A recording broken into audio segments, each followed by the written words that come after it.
নদীর পাড়ের এই বাঁশঝাড় থেকে নাকি আজও রাতের আধারে কান্নার আওয়াজ পাওয়া যায়।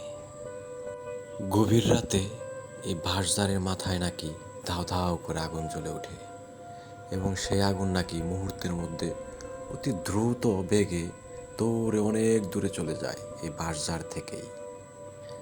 রাতের আধারে এই বাঁশঝাড়ের পাশের রাস্তা দিয়ে হেঁটে যাওয়ার সময় নাকি খিলখিল বাচ্চাদের হাসির শব্দ পাওয়া যায়।